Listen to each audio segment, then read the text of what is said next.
So in this example, we're taking a free throw shot at the basketball line. What we know is that the ball leaves the hand at 7.2 meters per second speed, and the hand is 2.21 meters above the floor. And the end of this situation is we want to know the speed of the ball as it goes through the hoop, which the hoop is 3.05 meters above the floor. Now the height of the hoop means nothing at this point because we need to deal with the initial situation. This is not like a ball being dropped. This is not like a wrecking ball. This ball actually has both potential and kinetic energy at the beginning. Potential energy because it's 2.21 meters above the floor, and kinetic energy because it is already moving. So initially we have two types of energy. We need to find the total mechanical energy at the top of this, at the point where this ball is released. Now what complicates this is that we do not have the mass of the basketball. Well, that's not really an issue if we take some time and manipulate the math. So what we know is that the initial energy, we have some potential energy, let's just call it Eg for now, and we also have some kinetic energy, let's call it Ek. The final, well, since this ball is moving through the hoop, it does have some potential energy and also some kinetic energy. How much of each is what we don't know.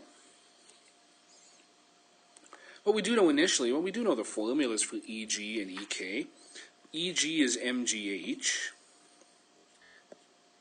Ek is 1/2 mv squared. Final, Eg is also mgh, but I'm not going to say just mgh. I'm going to call it mgh prime, because now this ball is at a different height than it was when it was released. Likewise, when I deal with Ek, I'm going to call it 1/2 mv squared prime, because again it has a different speed when it's going through the hoop. And due to the law of conservation of energy, we know that both of these must be equal.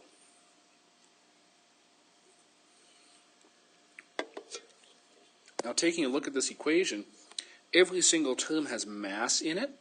We can actually cancel out the mass on every single term because it's common.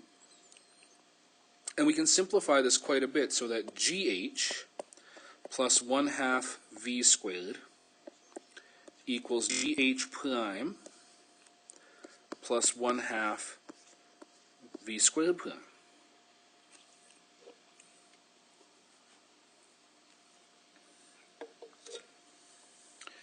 And now at this point, we can start plugging in what we know. Well, we know G is 9.8, as always. H, this is the initial height, 2.21 meters. Plus 1/2. V, the initial speed, will be 7.2 meters per second. And that is squared.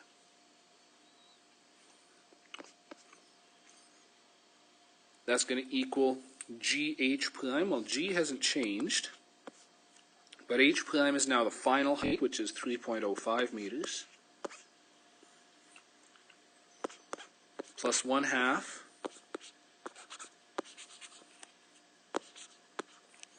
and V prime is what we don't know.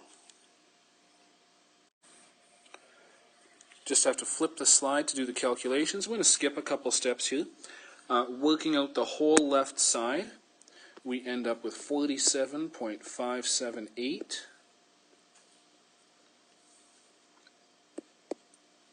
The right side, 9.8 times 3.05 is 29.89,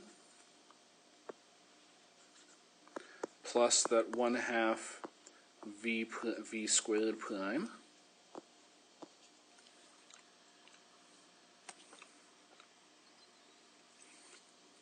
Subtract off the 29.89, we're trying to get V by itself. So we end up with 17.688 equals 1/2 V squared prime.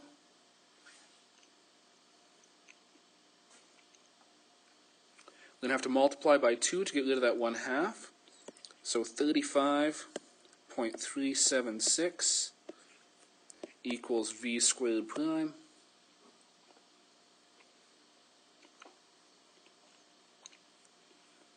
We take the square root of both sides. We get that v prime would be 5.9 meters per second.